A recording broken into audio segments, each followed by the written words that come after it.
Chers amis, nous allons accueillir notre invité de la semaine, notre invité politique. Il s'agira de la ministre déléguée chargée des petites et moyennes entreprises, du commerce, de l'artisanat et du tourisme, Olivia Grégoire. Mais avant ça, la chronique que vous attendez tous, la vie d'Adèle.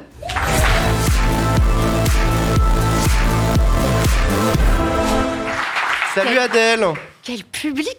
T'as vu, ils sont chauds, hein. C'est zinzin. Ouais, c'est trop bien, c'est le shop ça. Ça va ? Et toi ? Ouais, super.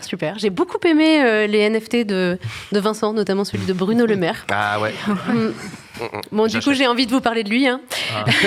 Vas-y. Mais non, parce qu'il a une actualité hyper chargée, là. Notre influenceur politique préféré, Bruno Situation. Il nous a fait un petit room tour de Bercy. Je sais pas si vous avez vu. Ouais, je veux. Pour ceux qui l'ont pas vu, voilà.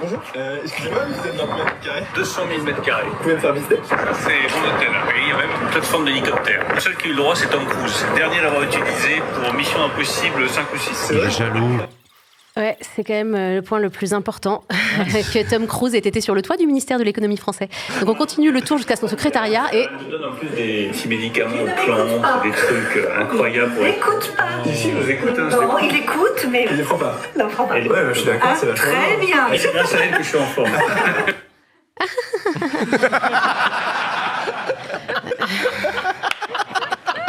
Adèle, t'es extraordinaire. Elle lui donne des petits médicaments. Et il l'écoute pas. Mais non, parce qu'en ce moment, les ministres écoutent pas trop. Je suis surprise qu'elle soit surprise quand même. Donc c'est une vidéo du TikToker Vito qu'il a retirée au bout de seulement 24 heures. Et selon nos informateurs, parce qu'on aurait dans l'équipe des gens qui connaissent des influenceurs. Et apparemment, c'était juste une erreur de calendrier. Mais disons que peut-être sortir une vidéo avec un ministre qui est en pleine promotion de son livre, c'était peut-être pas l'idée du siècle. Et oui, parce encore que un livre.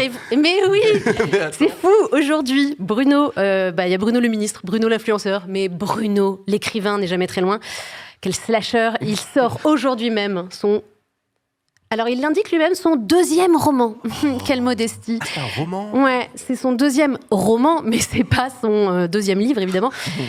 Parce qu'il en a fait beaucoup plus, 13e livre, 8e en 10 ans. Le ministère de l'économie l'inspire énormément. En fait, le mec, il fait quand même... Non, mais c'est vrai, il écrit ses livres plus vite que moi, je les lis. C'est brillant. Et en pleine promo, donc il est passé sur France 2, et on a appris la seule information importante, finalement, à propos de ce roman.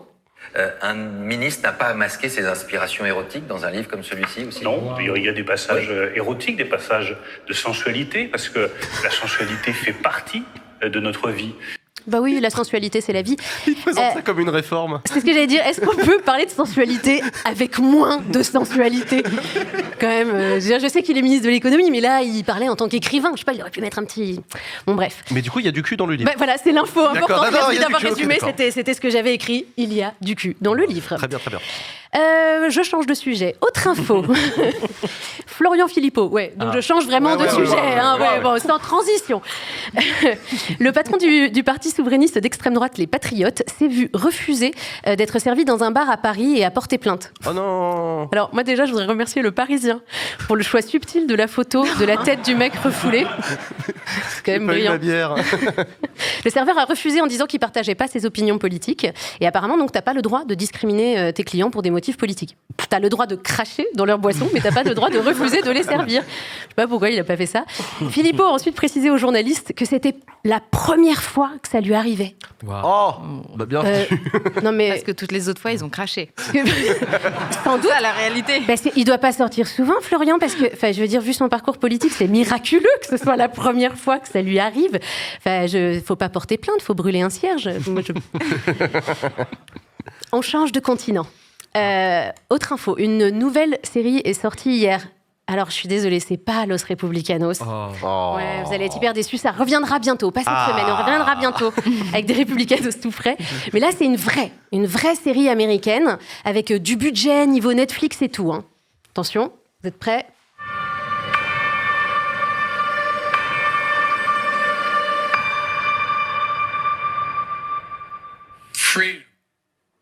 Il dit freedom, mais elle a été coupée un petit peu rapidement. Elle fait pas un peu flipper cette nouvelle saison de The Last of Us ? Très badant, ouais. Parce que les personnes infectées, elles se transforment pas en champignons, mais en personnes âgées. Apparemment, c'est hyper flippant. Alors, on peut relancer la vidéo pour montrer que c'est donc ni une série, ni une nécrologie, mais le clip de lancement de la nouvelle campagne de Joe, qui, breaking news, est candidat pour 2024 avec ce slogan « Let's finish the job ». Tu le dis pas mal, vas-y. Let's finish the job. Donc Wow. on finit le boulot, les mecs. C'est tellement américain, de nous parler comme un mercenaire dans un western. J'ai l'impression qu'il va cracher sa chic. C'est terminé par un petit hasta la vista, baby. Enfin, je mélange toutes les références, mais bref. D'ailleurs, cet élan hollywoodien, on le sent dans son discours, parce qu'il a fait un discours pour annoncer son... Progress because of all of you. But there's more to do. So let's finish the job. Ouais, ça se gueule aussi, comme slogan, apparemment. Alors, il crie, oui, mais il a 80 piges, papy, quand même. Ouais, c'est le sonotone, tout ça. S'il est réélu, il finira son deuxième mandat à 86 ans. Là, donc, tranquille. Ouais. La première puissance mondiale aux mains d'un mec qui, en France... Enfin, je veux dire, on se poserait la question de si on lui laisse le permis de conduire. Tu vois. Mais là, les codes nucléaires, les négos avec Poutine, pas de problème. Pas une goutte de sueur, on lui laisse. Ok. Ouais. Tranquille. Finish the job, c'est cool quand même. Ah non, ça claque. Ouais. À 80 ans, on peut se demander si c'est Joe qui va finir le job ou si c'est le job qui va finir Joe. Bon, je reviens en France et sur le plateau de Backseat. Ce soir, vous recevez Olivia Grégoire et on la connaît pas encore si bien, Olivia Grégoire. Tu l'as très bien dit tout à l'heure, mais en réunion de rédaction, genre quand on a travaillé, je sais pas si tu te souviens Antoine, tu nous a dit qu'on allait recevoir la ministre du pouvoir d'achat. Bah ouais. Ben ouais, mais c'est un truc qui apparaît pas dans son portefeuille, pourtant long comme le bras. Petites et moyennes entreprises, commerce, artisanat, tourisme. Mais j'ai appris que c'est elle qui avait eu l'idée du panier anti-inflation, parce qu'en faisant ses courses, elle s'était rendue compte que les prix avaient augmenté. Bah ça valait le coup de faire les secs, je veux dire. Et apparemment, c'est la seule ministre qui fait ses courses toute seule. Donc voilà. Et elle fait ses courses elle-même parce que c'est une nana normale. C'est elle qui le dit dans Paris Match. Donc Paris Match le dit et le montre avec cette photo qui illustre très bien. Vous rigolez, on a tous le même flow quand on va faire nos courses. Alors, est-ce que tu tiens vraiment ton panier comme ça, comme une nana normale dans les Sims? Je veux dire, non, en fait, on le tient pas à deux mains normalement. Donc peut-être après l'émission, on pourra lui dire qu'il y a une poignée rétractable qui permet de tenir le panier à une main et de le remplir avec l'autre main. Alors, dans Paris Match, on apprend aussi qu'elle se bat pour les travailleurs. Il y avait un sous-titre qui s'affiche, donc elle se bat pour ceux qui se lèvent tôt, avec toujours de l'énergie et parfois des résultats. Ah, c'est moche de Paris Il y a un petit côté aléatoire sur le résultat, tu sais pas, ça dépend du taux d'humidité dans l'air, si le vent vient du nord, je sais pas. Alors, on la connaît assez mal, Olivia, et on sait pas qu'elle a commencé à bosser en politique avec Alain Madelin. Parce qu'on ne sait pas qui est Alain Madelin, surtout, évidemment.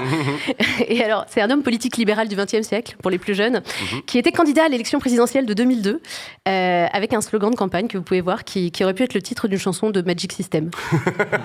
Faire enfin bouger la France. Je sais pas combien il a fait, je crois qu'il avait fait un gros score aujourd'hui, pour un parti, genre 3,5%, quoi. Attends, ça compte. Il y a des jaloux. Bon, elle a bossé avec Raffarin, Xavier Bertrand dans une agence de pub, elle a monté sa boîte, elle est devenue députée, mais elle a aussi fait un job dont on a assez peu parlé, mais qui apparaît sur sa page Wikipédia. Chargée de communication du candidat à la mairie de Paris en 2020. Lequel? Benjamin Griveaux. Ah, c'est vrai qu'il a été candidat. Oui, ça. Ça a dû être une chouette mission. S'occuper de ça comme ça. C'est un truc que tu mets dans la catégorie autre expérience au bout de ton CV. Tu le mets pas devant. Elle a aussi écrit son premier livre l'an dernier, qui s'intitule, on va le voir, Et après, pour un capitalisme citoyen. Capitalisme citoyen, tu sais, ça fait un peu genre, bon, je veux écrire un livre sur le capitalisme, mais tous les trucs cool sont déjà passés. Capitalisme responsable, c'est pris. Capitalisme durable, capitalisme social, même socialement responsable, c'est déjà pris. Elle a cherché tous les adjectifs. Putain, citoyen. Citoyen, vas-y, banco, c'est libre. Non, mais c'est Ouais. Voilà, capitalisme citoyen. Non, mais je sais pas ce que ça veut dire exactement. Moi, ça c'est écrit m'amène. dans le livre. Voilà, c'est ça. J'aurais pu lire le bouquin, c'est pas faux. Mais je me suis quand même dit que peut-être il faut arrêter de rajouter des mots derrière capitalisme et peut-être se préoccuper du capitalisme lui-même, se poser la question. Voilà.